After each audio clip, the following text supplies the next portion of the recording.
Sometimes the ancestors don't speak in words, they speak in symbols. Maybe your grandmother loved cardinals and now they land on your porch. Maybe feathers appear on the days you miss someone the most.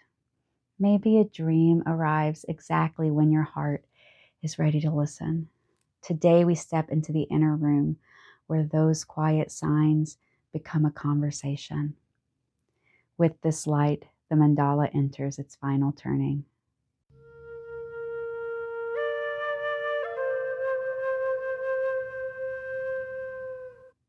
In week 1, we explored the thin places, the ancestral visitations, the echoes, the surprises that follow loss. In week 2, we set the ancestral table, the dumb supper, and remembered through food, silence, and story. In week 3, we held the teapot, the vessel of lineage, and listened to the wisdom carried through memory and music. And today we step across the threshold of the inner world, a place where memory meets imagination, and imagination becomes healing. The lantern is lit, and the doorway opens. Before we enter that space, I want to share something with you, a moment that softened an entire branch of my lineage. When I was little and even into my 20s and 30s, my grandmother would often spend her days resting on the couch, watching game shows and reruns of familiar TV. And as a kid, I loved it. We bonded over The Golden Girls and Star Trek: The Next Generation. Still 2 of my top comfort shows to this day. I'll never forget the episode of The Golden Girls where Blanche was told to look down at herself in a mirror and was shocked at how much older it made her look. My grandma had joked that she had tried it and that she did not like what she saw. It was very true. But somewhere inside me, I quietly hoped I would never end up living like that, lying down all day watching TV, too tired to do much else. Not in a judgmental way, but in a hopeful one. Years later, I found myself completely burnt out, exhausted in a way I didn't even know was possible, fighting a mystery illness and struggling every single day. Suddenly, I was doing the same thing she had done, watching gentle shows and repeating the same comforting movies over and over again because they were all that my nervous system could handle. I told my therapist how sad it made me, how I didn't want to just sit around watching TV forever like Grandma. I never meant it as an insult because I never saw anything wrong with it, but I didn't want it for my life. My therapist paused, looked at me and said, "Your grandmother was tired, just like you. Rest is not failure, it's survival. Were you ever upset with her for resting?" I said, "Of course not. She lived a hard life." And my therapist said, "So did you. So why are you so hard on yourself?" And in that moment, something heavy shifted in me. I realized I had been judging myself for the very thing I had never understood about her. We were living the same exhaustion, the same generational ache, and that clarity closed a cycle of guilt I didn't even know I was carrying. Today's meditation is for that kind of healing, healing forwards and backwards. If this is your first time entering a thresholds ritual, you can watch the orientation video anytime to understand how each month unfolds. Before we begin, a few important things. This is not a ritual to summon spirits. This is a symbolic meditation to connect with your ancestors and to loosen generational patterns. As always, adjust where needed, keep what resonates, and leave the rest. As with all my videos, remember that the mind does not know the difference between lived closure and visualized closure. Experiences that are literal versus experiences that are symbolic. So this practice can genuinely shift something in your lineage and in your heart. Remember that your ancestor in this visualization is a reflection of your own mind and patterns, and they should come as a symbol of compassion, a reflection of love that already lives within you. If you struggle to visualize, you can simply feel the energy instead. All right, Let's begin. Settle into a comfortable position, whether seated or laying down. Relax your shoulders, release your jaw. Take a slow breath in and a slow breath out. Feel yourself here, supported, safe, and held. Let stillness gather around you. Now, bring your attention to the point inside you where awareness is happening. Just notice it, that place behind the breath, beneath the thoughts. Is it behind your eyes? Is it at the base of your skull? Or is it in your open heart space? This point is your doorway. Let it soften. Let it open. Breathe in and out naturally and at a comfortable pace. Noticing each inhale as a warm glow that whispers, "I am my ancestors." Now breathe out slowly and feel the warmth as, "I am my descendants." Let's repeat this a few times. Breathe in, "I am my ancestors." Breathe out, "I am my descendants." I am my ancestors. I am my descendants. Now breathe in and sit with the affirmation, "I am myself." And breathe out the feeling, "I am a bridge on which generations cross." Let's sit with that for a moment, relaxing even more deeply and focusing on your breath.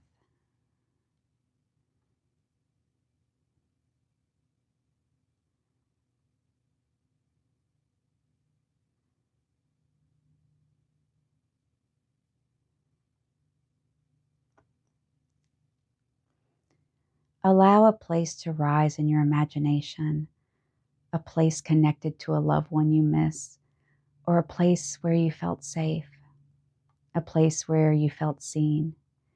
Maybe it's a grandmother's kitchen.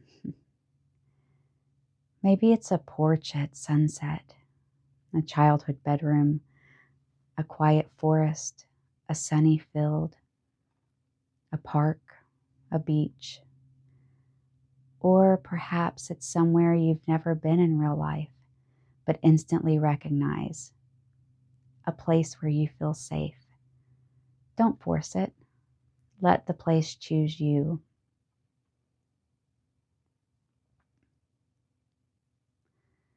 Look around. Feel the air.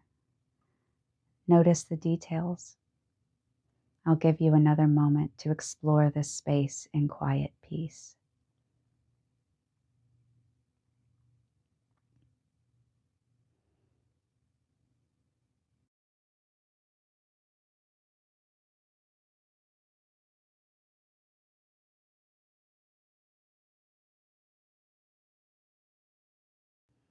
And now, look around.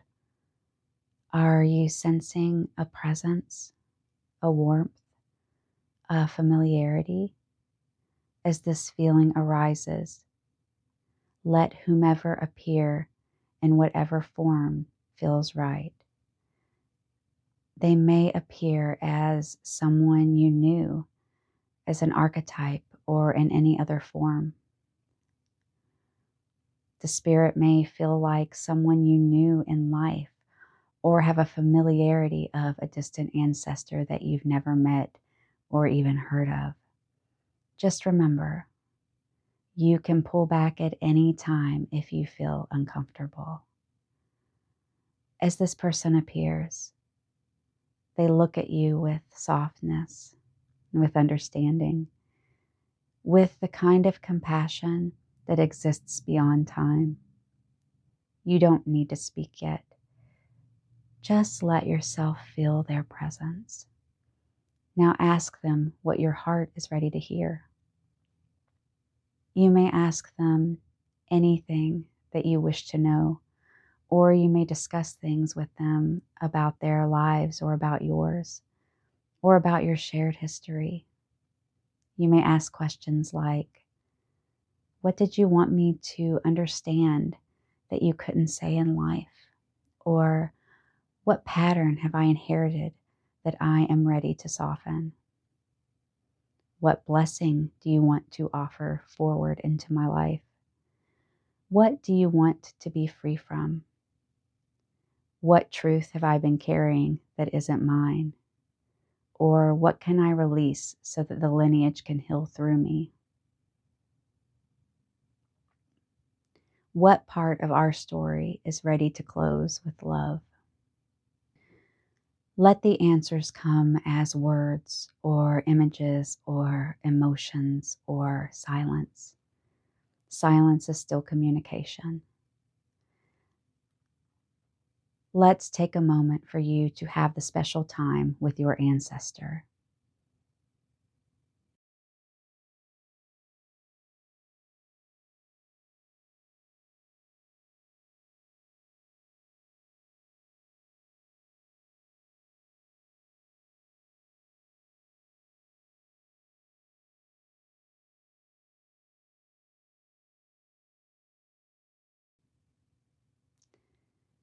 Now look into their hand and see if they are offering you a symbolic gift. Could be an object, a word, a feeling, a memory, a symbol, a blessing. Receive it with gratitude if you feel so inclined. And now they begin to fade, not away, but deeper into your heart. They leave you with love, with warmth, with a sense of continuity. Take a gentle breath. Feel your body again, your feet, your legs, your hands. Return to this moment. When you're ready, open your eyes. Before we close, place your arms around yourself in a gentle embrace. Feel the adult you are holding the child you once were, and repeat silently or aloud, I am my ancestors. I am my descendants. My life and my lineage are a cycle, and I choose to make that cycle a circle of love and compassion. Let that truth settle into your body. Let it become a quiet guide for the days ahead.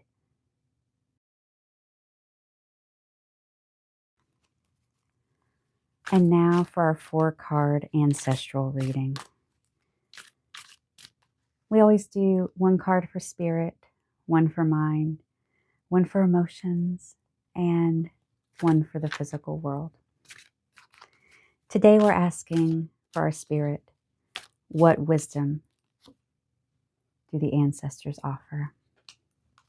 For our mind, what pattern have I inherited?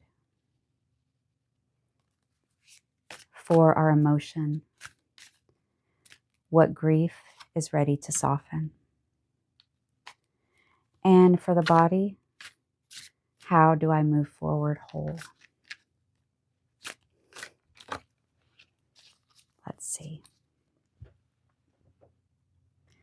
What wisdom do the ancestors offer? Oh, the sun. Oh, I could cry. You are a beacon. You are a light. They're so proud of you. Oh, they offer you peace, and they're so happy with how you've grown past so many of the ancestral wounds. What pattern have you inherited? Ace of Swords. You have a sharp mind. You have the potential to do anything you want. There's probably a stubborn streak in your family. There's one in mine too. It's all good. There's a lot of power here. Let's see what grief is ready to soften. Justice. There could be a feeling of injustice in your lineage, whether that's something that happened to you personally or something that has happened generations before that is still affecting you or your family. And I feel like you're called to balance the scales. But remember with aces, it's about potential. You have to do the work. But the ancestors feel like you are here to break generational curses. And a generational curse doesn't mean like a witch cursed me. It means behavioral and thought patterns that have been embedded in your family line for generations. Like your great, great, great, great grandfather could have been mean, and that started a pattern of meanness. And I'm not saying specifically this, just as an example. And then people are raised with that kind of attitude and they don't even know there's anything unkind about it, right? Because it's just what they were taught. And then they taught and they taught and they taught. How do you move forward wholly? The Chariot. You're so strong. You can use your stubbornness to your advantage in this situation of breaking, slicing through generational curses. Use your intelligence. Not only did you get Ace of Swords, but Justice is holding both a sword and a scale. And the Chariot also has this energy of balance, right? With the two Sphinxes. And you have the castles in the background. So building a home, appreciating the good things in your life, while also understanding that a lot of times the things you see other people do are more about what they were taught than who they are inherently. Well, mystic travelers, I hope that this illuminated for you some things about your ancestral and generational patterns and how to move forward. Next month, a new mandala opens, the mandala of water, a month shaped by love, transition, and the animal companions who walk beside us in this life and the next. We'll explore a story very close to my heart, a curio that carries the meaning of shedding and renewal, and a guided practice for meeting the parts of ourselves that continue beyond loss. It's tender and transformative, and it's a doorway I can't wait to walk through with you. The lantern is now extinguished. The ritual is closed, but its flame lives on in you. I'll see you next month, mystic travelers.